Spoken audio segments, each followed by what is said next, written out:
All right, so nobody talks about the day after freedom. That was the subject that was floating around in my head. Now, the last couple of weeks' episodes, right, I've talked about 31-year career, what that was like. I've talked about the last 15, 16 months of starting this channel, my YouTube channel, and going through selling all of my wife and I's possessions, leaving the home that we had, exiting the UK, establishing ourselves in Asia, and then what that life's been like. And then last week, I talked a little bit about growth and community through the YouTube channel and building this channel up and kind of what that's been like, and talking about the growth and losing subscribers and all the things that came along with it. But this week, I wanted to talk a little bit about what it's kind of been like stepping out of the job, and then what comes at the point after, the kind of freedom perspective. A lot of listeners, a lot of viewers that I get are typically people that are in a similar age bracket to me, right? I'm 48 years old, and I didn't really consider myself to be retired or exiting a job and not going back into a job, but that's kind of how it's materialized. And a lot of the listeners and viewers that come along are maybe people that are going through redundancy, have gone through redundancy, or are thinking about retirement, and also people who have already kind of walked the path that Yvonne and I are walking and are already traveling and moving around and experiencing life outside of a job. And so that's kind of what I wanted to tap into a little bit, because it's easy to talk about the build-up. It's easy to talk about kind of like getting to what you think is a finish line, but a little bit about what life is like at the other side of that. Now, I just want to insert like a little disclaimer here, right? And be consciously and at least aware of myself, right? And that's to state that I have no idea if I'll ever go back to another job. I'm doing everything I can to not go back to another job. I kind of categorize this in my mind as like being retired, whatever that means. And I'm also fully aware that I've now built a YouTube channel, a newsletter, a Patreon structure, and I'm giving myself a bit of a job structure. And I'm going to cover some of that in this topic. So I'm not blind to all of that, right? I get a lot of messages from people saying you've escaped the system and you're just building a new system. And there are reasons for that. I've talked at length about this kind of creative mindset and a drive within me that kind of forces me to think about building things and how that keeps me busy. But there's a fine line, there's a balance to be sought in all of this, and I'm going to cover that as I go through this topic, right? But, I think for years in my head, I was kind of thinking, like, what does retirement look like, right? And again, I'm going to touch on this topic a little bit in this podcast, right? And that will be referencing my late dad. And more just on the point of watching him go through his own retirement. My dad was a school janitor for 20 plus years, a school in our hometown of East Kilbride. And I can remember him getting to 65 and retiring, and I went to celebration with my brother and sister and Yvonne. I can remember the school celebrating and, kind of watching him have this big night, this big event night, dinner and everything else. And then me pondering, like, what does retirement look like? What am I working towards? Is that 65? And then obviously in this day and age, the age feels like it's moving. Is it going to be 68? Is it going to be 70? Is anybody ever going to get to retire, right? All of those thoughts that you have. But I can only talk about this in the here and now, right? As to where I am right now, which is at 48, sitting in Penang, left the UK, sold everything last year, money and trying to deal with it, right? I don't have absolutes and I don't have certainties. I just can tell you what it's like right now and I'll touch a little bit on some of the realities. But for me, that always kind of felt like the hard part would be like leaving the job, right? Like whether that's when you're at 65, when that last day comes and you're out, you maybe get a watch or a wee send off or a party or something. For me, that's felt like it's came much earlier. Through all of the various reasons, redundancy, and then thinking, do I want to go into another job and everything that came along with it. But, if you're in your 50s or your 60s and you're listening to this, right, you'll be having all of these thoughts like, what does the finish line look like? And then the point of this discussion, what happens after that finish line, right? That perceived finish line. And for me, that was like, then came leaving the job, right? So that ended through redundancy. And then I had to go into a gardening leave process, which felt like it dragged on. So it was 3 months of gardening leave, kind of sitting there in limbo. And then that ended at the end of February last year. And then came the process of like leaving the UK. So thinking about it, selling everything. Then came the getting on the plane and all the thoughts that came along with that, which was like building enough income, working out where we're going to go and how we're going to live. And in the middle of all of that, trying to not bankrupt ourselves in the process, like trying not to make any insane decisions that would suddenly see me with no money. That's all been flowing around in my head. And this is when I kind of started to realize that leaving is only just the visible part. Like that's the bit where you're getting on a plane, and I've shown a little video. Friends took videos of us leaving in the airport, walking away from them. That sticks with me. I've got that video on my phone, but that's visible, right?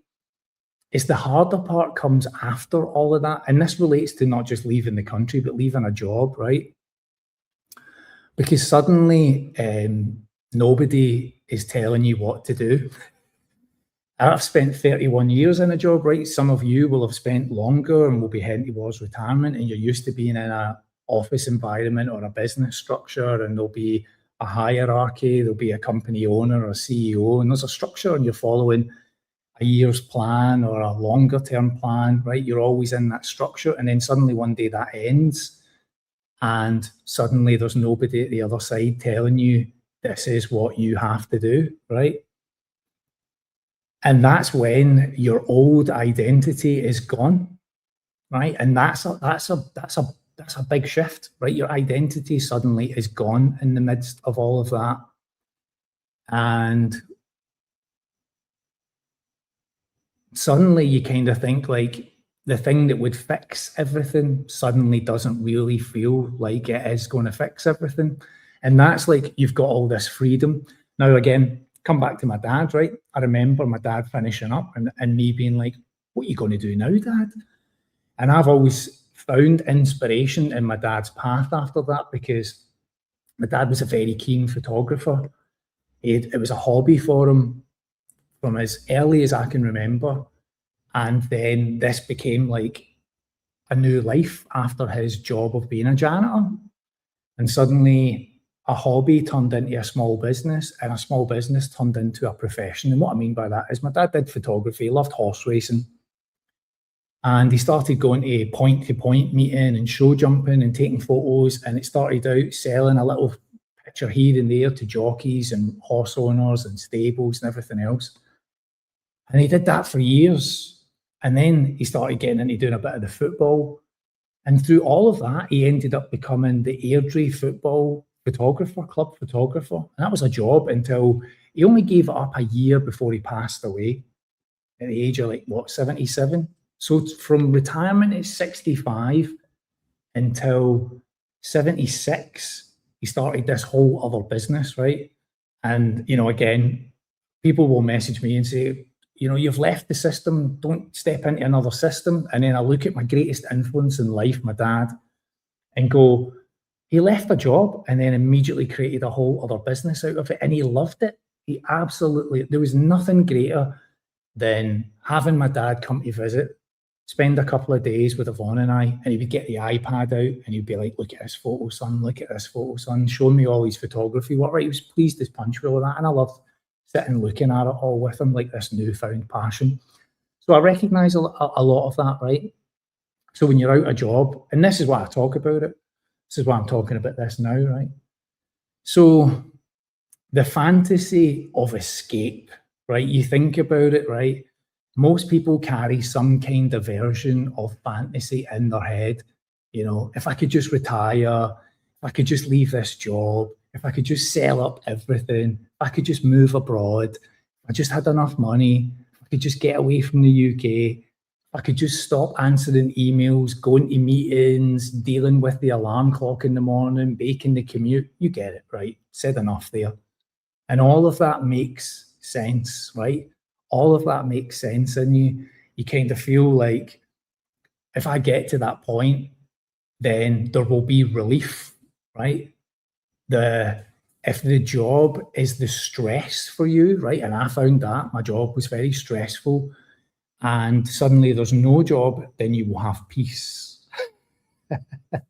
If the UK feels expensive and the sky is grey, then moving to Asia with the sunshine and cheaper living will be a new way of life, right?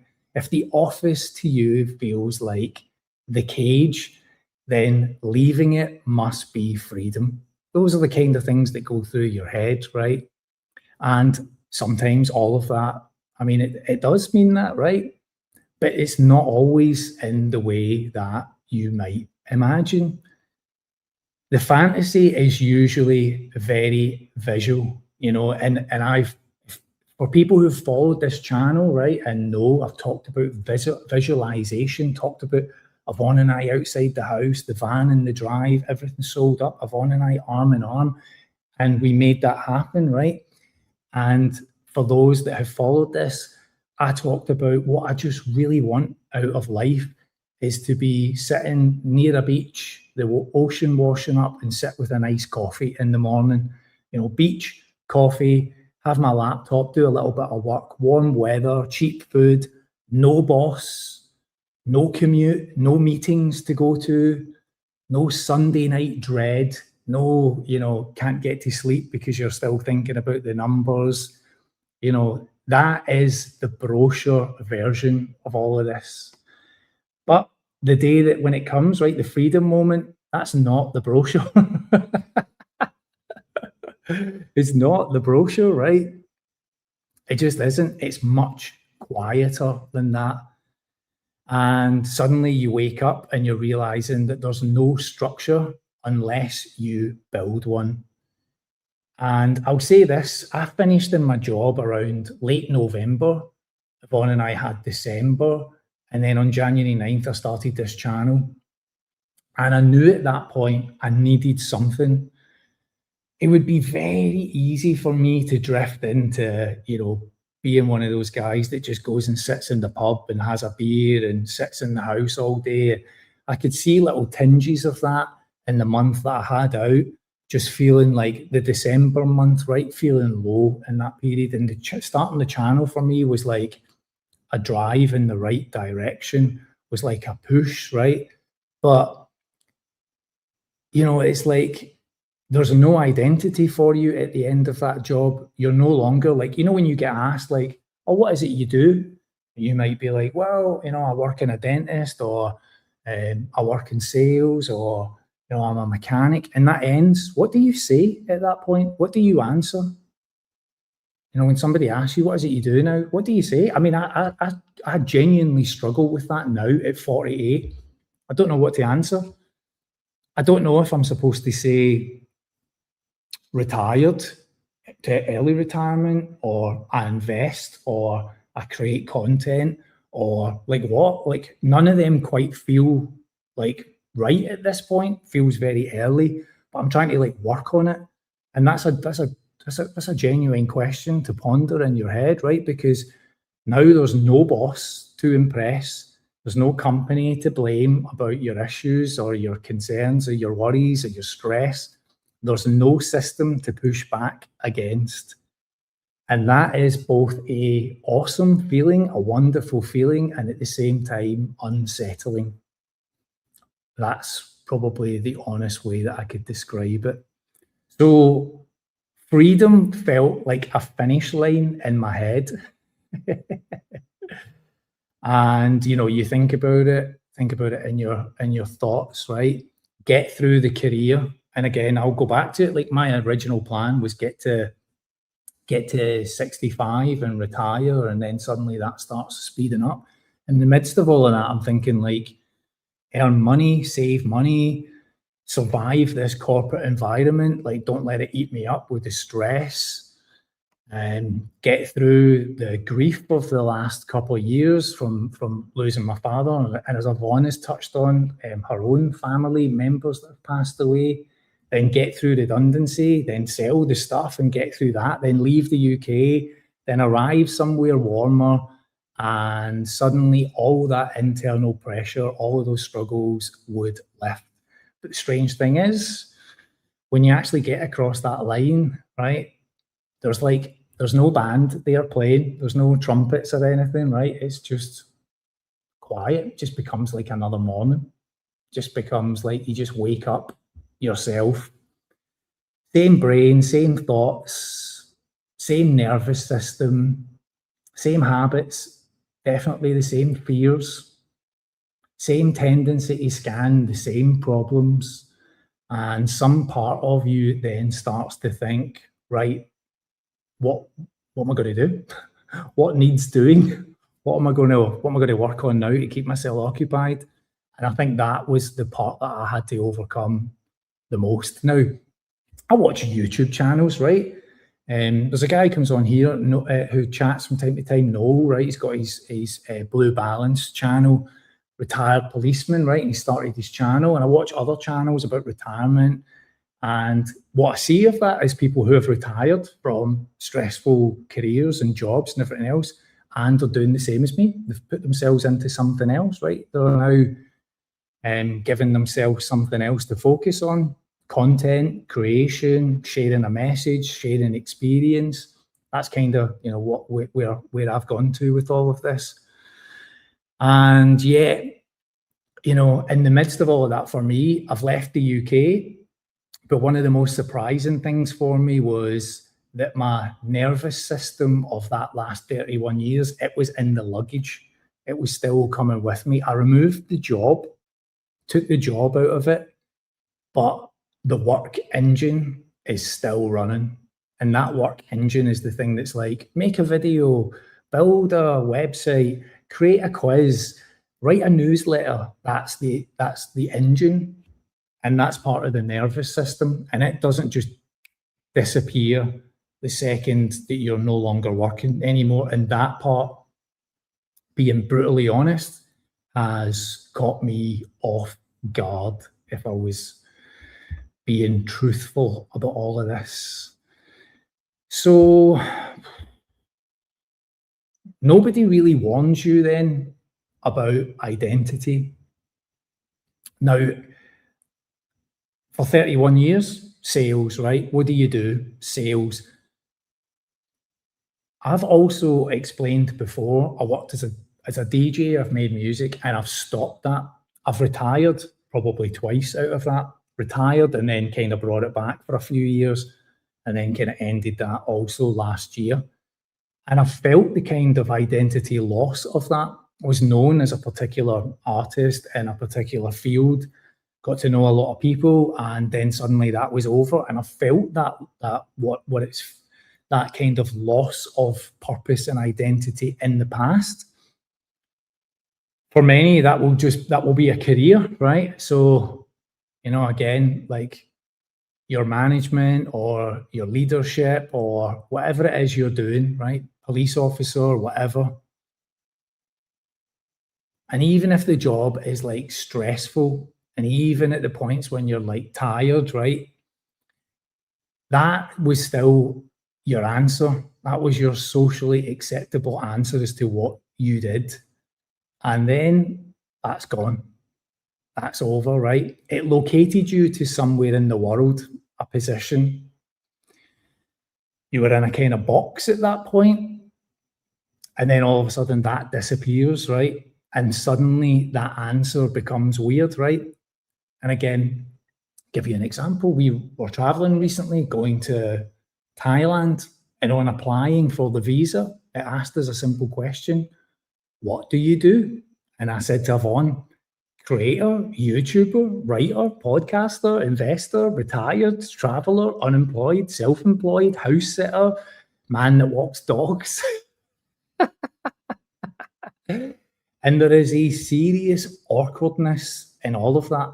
Yvonne has the exact same. I'm talking on behalf of myself here, but Yvonne is living the exact same questions herself, right? She's living it exactly herself. And so you lose the most simplest explanation of who you are. And that is one of the reasons that leaving work can feel even more destabilizing than people truly expect.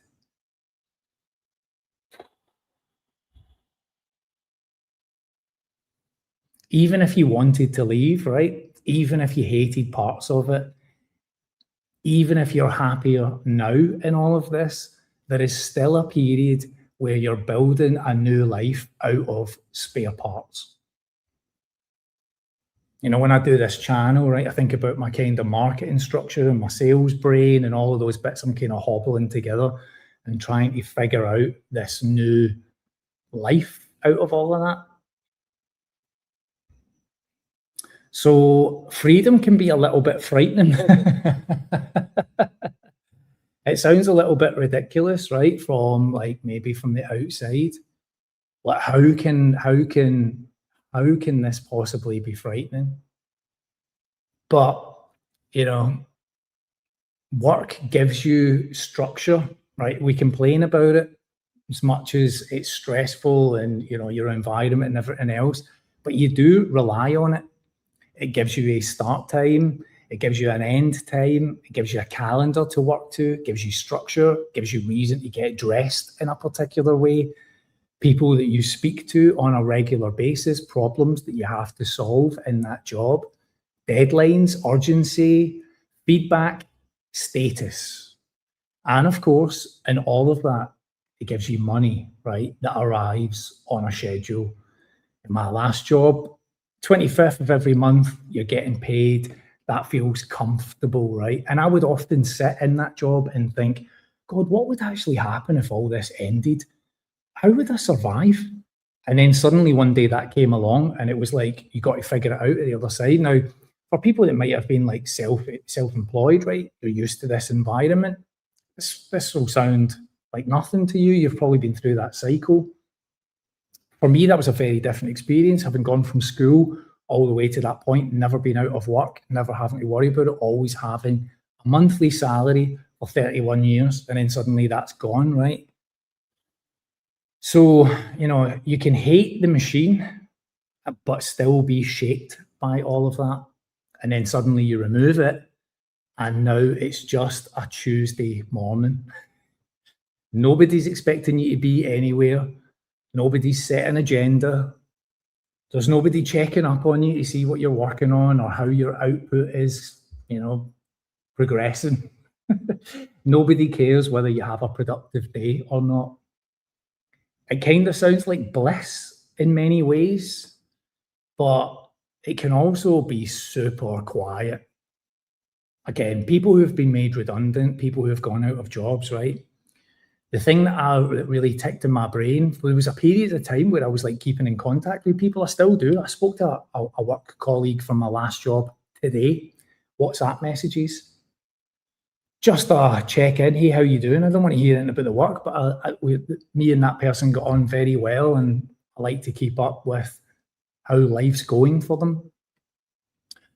And you, for a while, there's always that, you know, air of, hey, how you doing? And slowly it gets quieter and smaller and quieter. And then suddenly it's immensely quiet.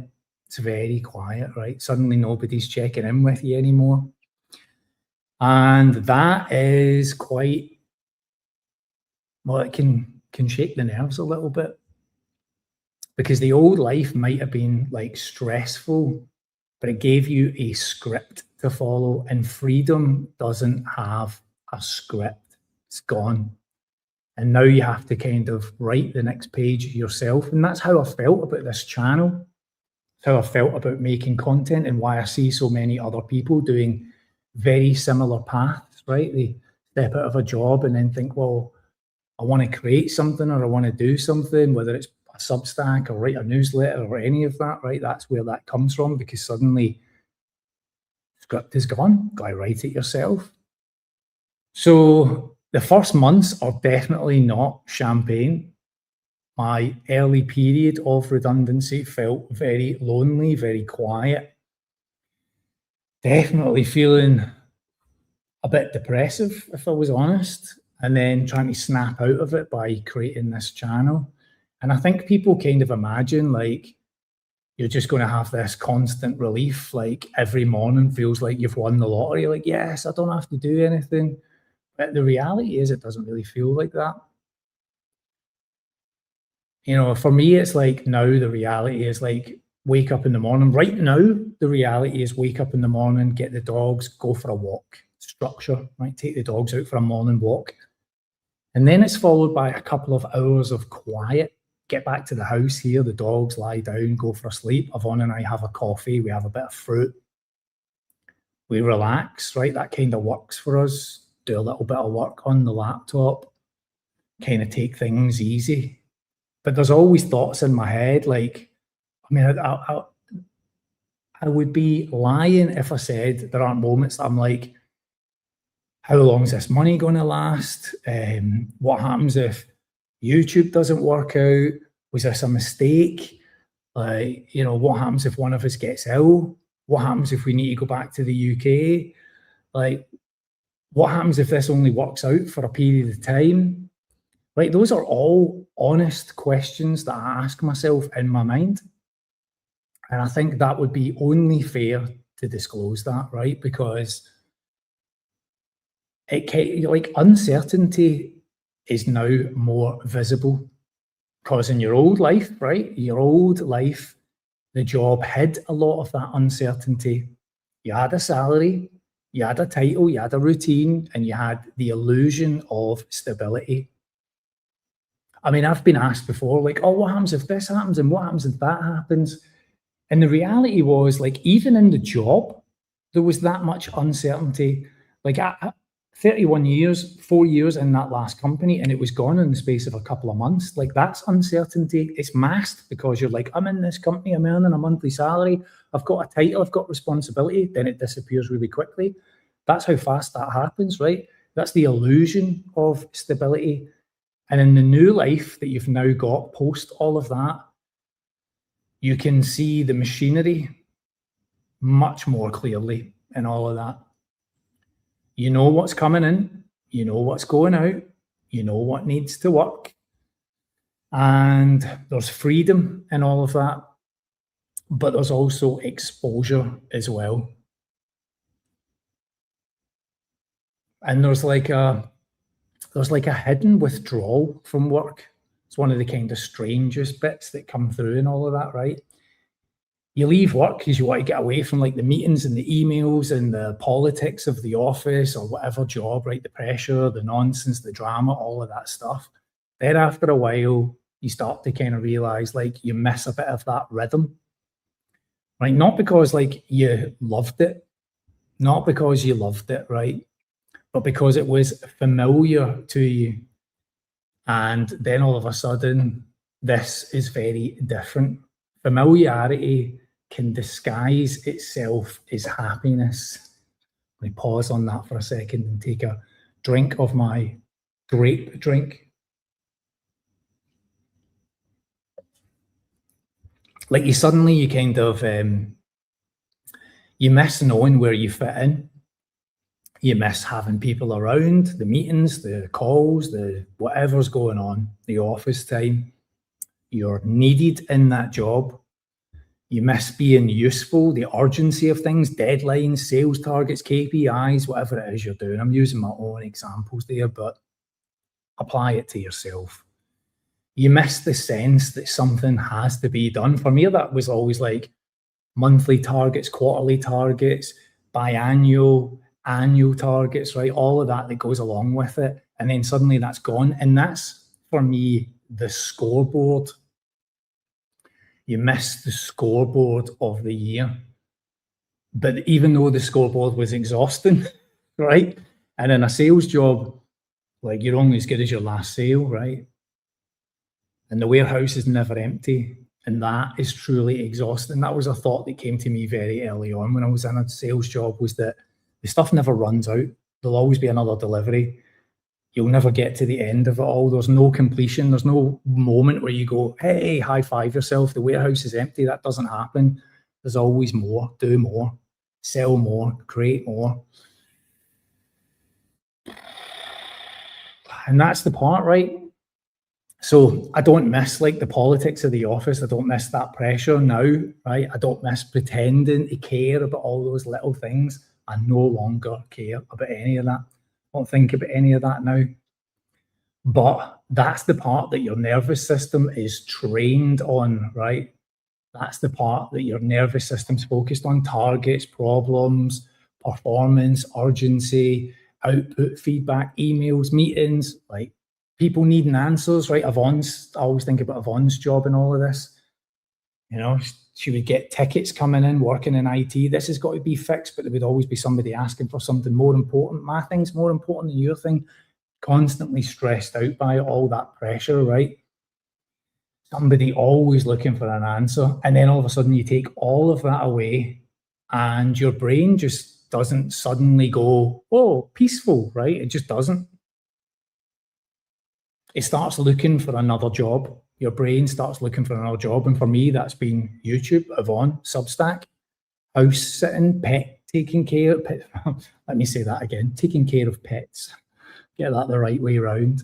And also for me, trading, right? Building things, building quizzes, redesigning thumbnails for videos, all of these things, right? That's the work that's still in your brain. The job is ended, but the performance reflex hasn't. And this is why people then recreate work after leaving work. Goes back to the point that I started this video with. My dad leaves the job, 20 plus years janitor, starts another job, finds himself now running a business from his home. And me looking onto that and being like, oh, fair play, bringing in a bit extra cash, prolonging his savings, his retirement money, doing all of that stuff. I can always remember him getting to the point where he was like, oh, having to go to away games with Airdrie and going away up to Aberdeen and all these places and being like, oh, I can't be bored with this, but really living it. And I'm very mindful of that myself, starting this channel. You know, a lot of people say they want to retire, and then they do, and then immediately start building another structure. I'm guilty of it. I'm living it right now. They start a business, they consult, they volunteer, they buy a property, do some work, they renovate, they join committees, they create routine, start a YouTube channel, write a newsletter. All of these things roll off for me because I'm doing them right now. Plan trips, right? Go travel, give yourself a project to work on. I can think of many viewers who've reached out to me doing exactly that. And I know plenty of channels that I follow. Because humans don't just need money, right? And this is the thing. We need purpose. We need usefulness. We need contribution. We need a reason to point ourselves at every single day, right? That's, again, when I started in January, give myself something to do, a reason to get out of bed. That's what I was struggling with. The mistake is thinking that the job was the purpose. The job may have carried purpose, but that's very, very different. And that's the challenge after freedom, right? It's not how do I do nothing, but what kind of purpose do I want to have now moving forward? The goal is really not to have no purpose, but the goal is to stop being owned by one. I think that's probably the best way to say that. So this is where I kind of have to be honest about it all, right? Because I started this channel, you know, I didn't leave work to feel like I was going to be relaxed. I needed focus. I've built things. I've built websites. I've built apps. I've built quizzes, podcasts that you maybe be listening to this on now. Importantly, in all of this, some kind of community, live streams here where you come and join in, tell me who you are.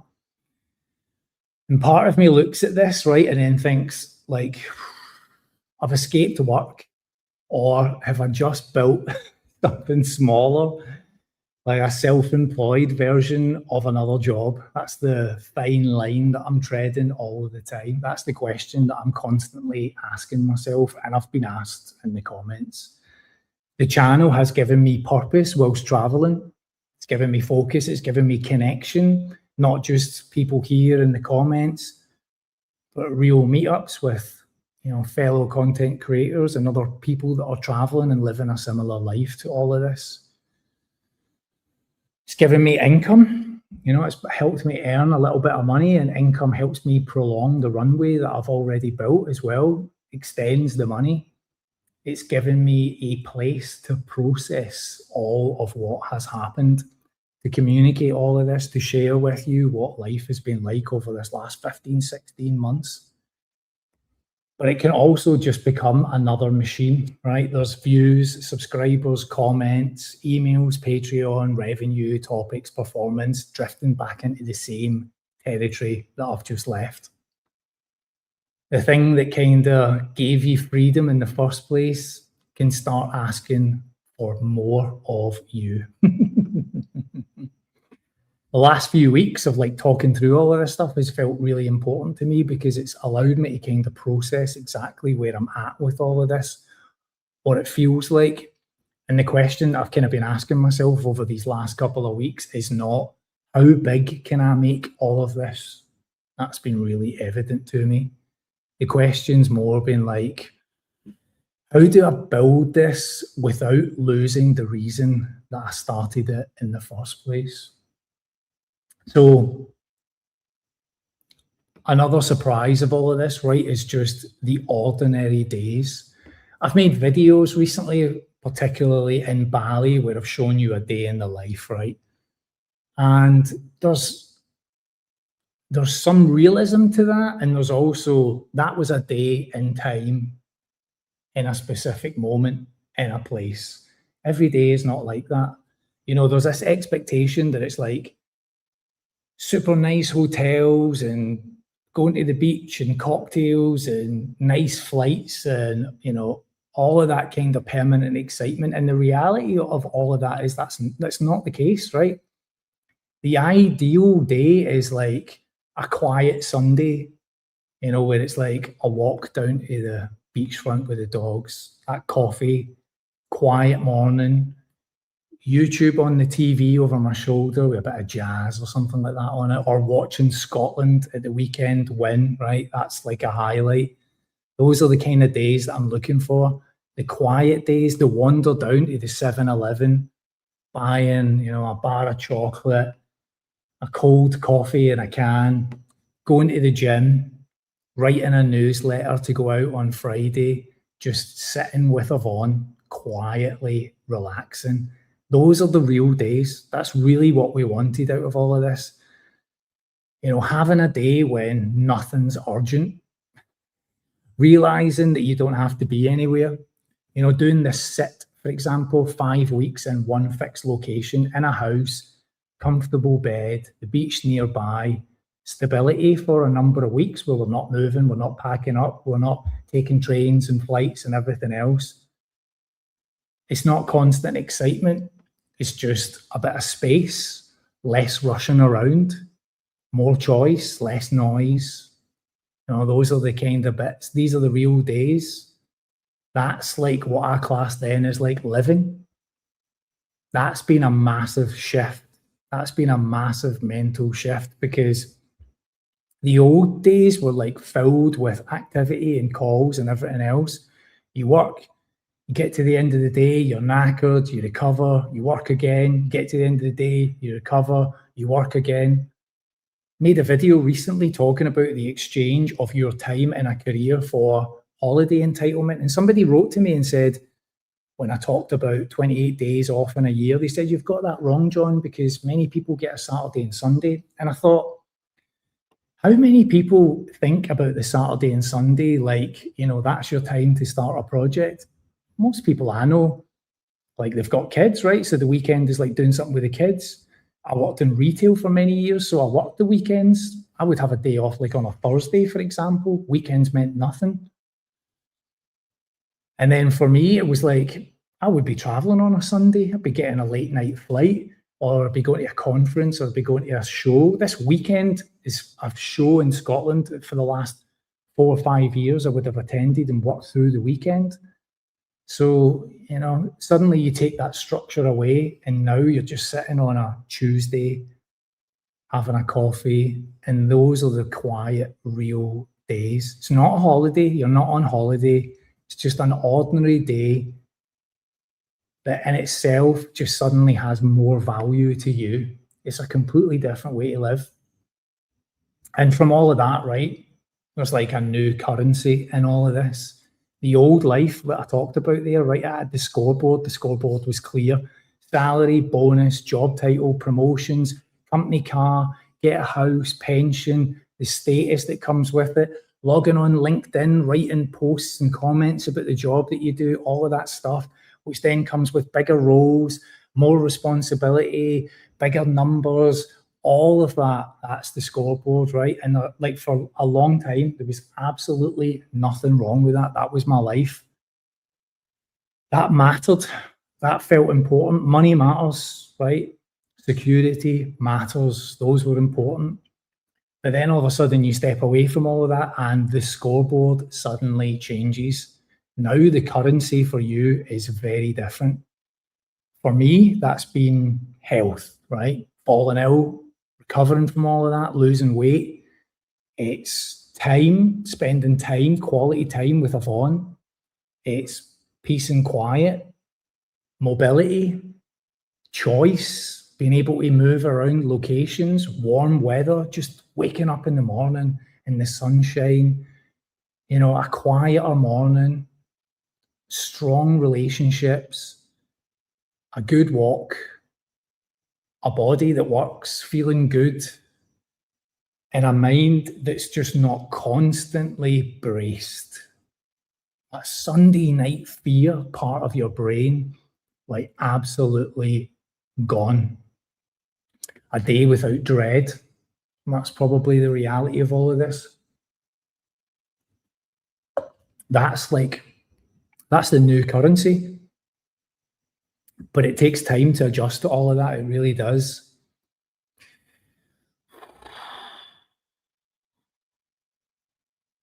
You know, because for years, right, you know how to measure progress in that old world. You know your salary, you know what your title is, you think you know what your next move might be. All of those are measurable, right? But how do you measure like peace and quiet? How do you measure like a quiet Tuesday? How do you measure having time to go for a walk in the morning on the beach with the dogs? How do you measure that? That's the part that I'm like, in all of this, like, still very much trying to figure out. And then this part, right, what nobody really tells you about what is enough money, right? People often ask, like, how much is enough money? I see these videos all the time about how much do you need to retire? $1 million, $500,000. It's less than what you think, right? Those are always the numbers that get thrown out. And so much of it, like, it's a practical question, right? I get asked it all the time. But it's psychological, right? Because enough is only a number. That's all it is, right? It's enough is your nervous system conditioning. For some people, that's going to be like 2 million. Oh, I need 2 million and I can retire and I can feel safe. For others, they're going to be like, no way you can survive the rest of your time on 2 million. For some people, right, you can live on £1,500 a month, £1,500 a month. I mean, our living conditions so far, we've drifted somewhere. Our average would be £1,800. And we could definitely trim from that. We could also improve some areas and live more comfortably. And this is the thing, right? This is the experience. You don't really know any of this until suddenly you're like in it, and then you're trying to figure it out. And this is one point that I've learned a lot over the last 15, 16 months. Because I was tired, right? I was tired and I was braced. I still am breathing my father. I miss him every day, thinking about him. And I was still inside this like structure, right, that had control over my time and my nervous system. You work Monday to Friday, you work the weekends, and in exchange they give you 28 days off a year and all of that goes with it. And now the numbers are so much smaller, right? We travel light, we live cheap, we take on things like a house sit to reduce costs for a month, and life just suddenly feels a bit lighter. I mean, it doesn't mean that like money no longer matters. It lives in my head every day. It matters enormously. I think about it constantly. I build dashboards like, oh, my plan, how long have I got with the cash that I've got, stocks and shares, investments. I build all of that. I look at it all the time.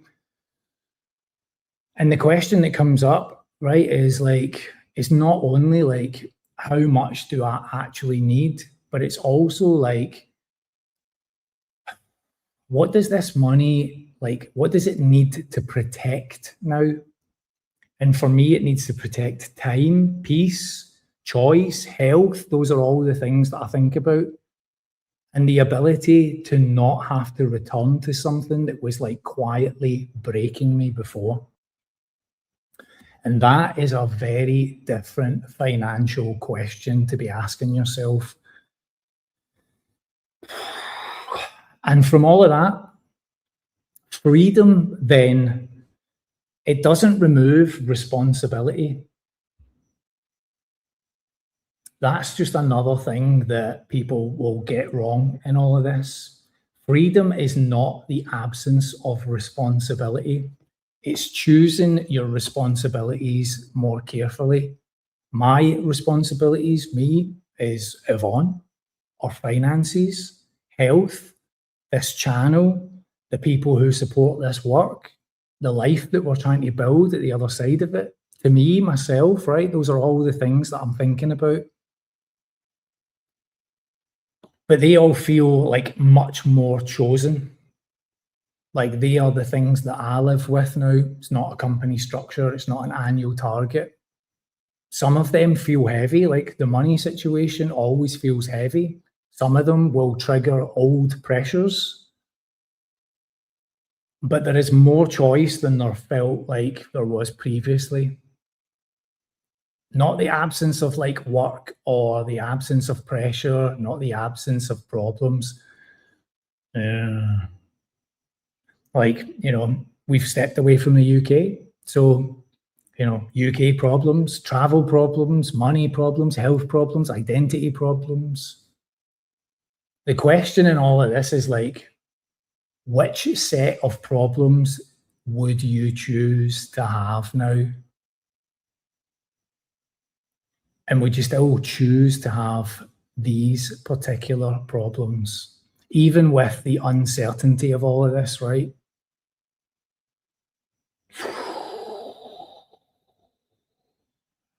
So here's what I kind of didn't really expect in all of this. I mean, missing the office and colleagues and like people around. I mean, the kind of buzz of all of that, right? Do I miss that? In some ways, yeah. Not the stress of the job and the numbers and all that, but a little bit about like the office environment, the camaraderie, all of that kind of stuff. I also really didn't expect the situation with like a nervous system that feels like it's just running all the time. I think I thought I maybe expected a bit more mental quiet than has been the reality of all of this.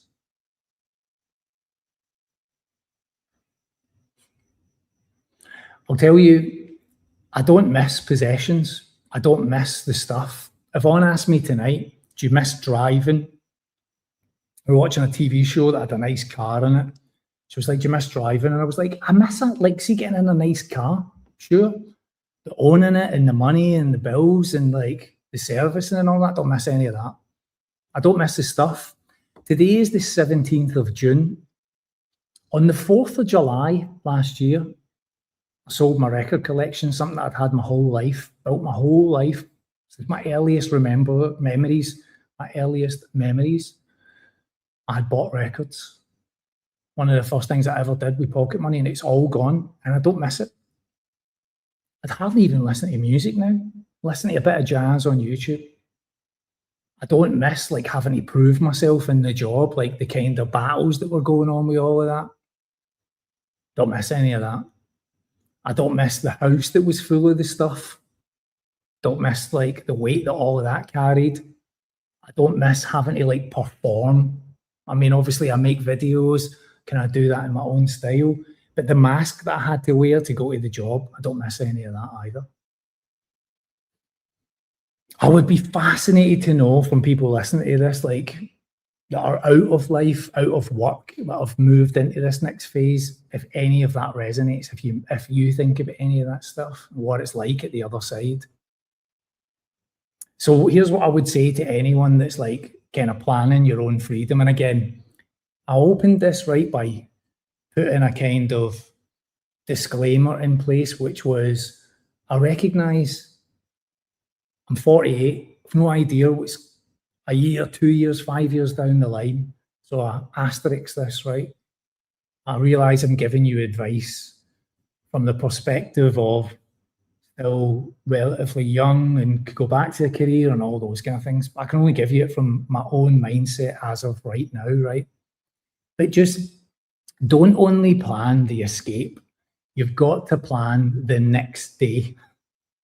Not in some kind of rigid way, right? Not in some kind of, I've got this locked in, but just what you think about the next day. And again, say this about my dad, the photography stuff, that was such a key learning from me, watching him go through that next phase of life and respecting it. So, you know, ask better questions about all of this. What will give your days structure? That's what to have in your mindset. Who will you speak to? Who will your conversations be with? Who will you talk to? What happens when like the novelty fades in all of this, right? When suddenly you're a few months out and the little lunch dates or the golf and all that starts to get a bit boring. Like, what will you do at that point? How will it feel to feel uncertain? And how much money do you really need to live in all of that? Those are the kind of things that I think about. And of course, like, I mean, I've been accused of this. Are you running away from something or are you moving towards something? I've had that very statement said to me. Feels like you're just running away. To me, it felt like moving into the next phase of life, building this for myself. But it's a valid question, and I can understand why it would be asked. What parts of your old life will follow you into this next phase? And probably the most important one, right? What does peace actually look like to you on a normal Tuesday? That last one, that honestly, that one, that matters. Think about that. You need a version of freedom that works when nothing special is happening. When there's no beach, when there's no big trip, when there's no dramatic moment, when there's just breakfast, a walk, a wee bit of work, a conversation or a quiet evening. That is honestly the real test in all of this. So here's the honest question to all of you, and you can tell me in the comments or you can reach out to me, right? Most people spend years thinking about how to get to freedom, but very few people spend time thinking about what they would actually do with it. If somebody handed you tomorrow a complete freedom plan, right? You've got freedom handed to you. What would you actually do with it? What would it look like? Not for a week, not for a holiday, but for the rest of your life. What would you build your days around? So I'm going to kind of finish on this, right? I used to think freedom was like a destination. You know, you just get to this point, 65, 70, retire. And now I think about it a bit more like a blank space, a blank page. That can be exciting, having nothing planned, but it can also be a little bit terrifying. Because once like your old life is gone, right, and you're just left with you, yourself, your habits, your fears, all your hopes, your dreams, right, the old wiring, the unfinished business, and slowly, if you're lucky, you start building something that feels like a little bit more honest. None of that is like perfect, and it's not permanently peaceful.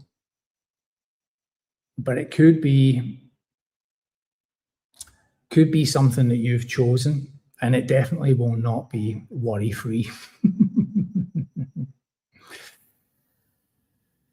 So it's like a life where problems suddenly start to feel like yours, not a company's problems, not the target's.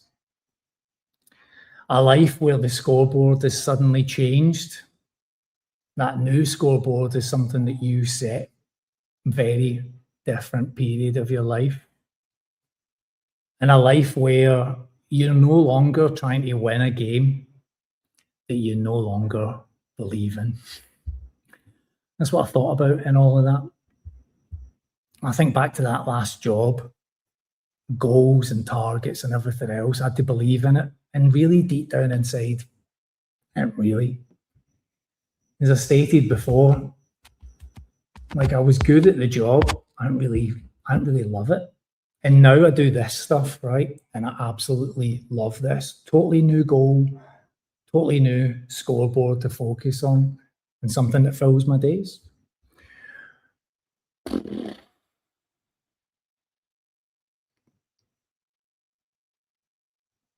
Thanks so much for listening to all of that.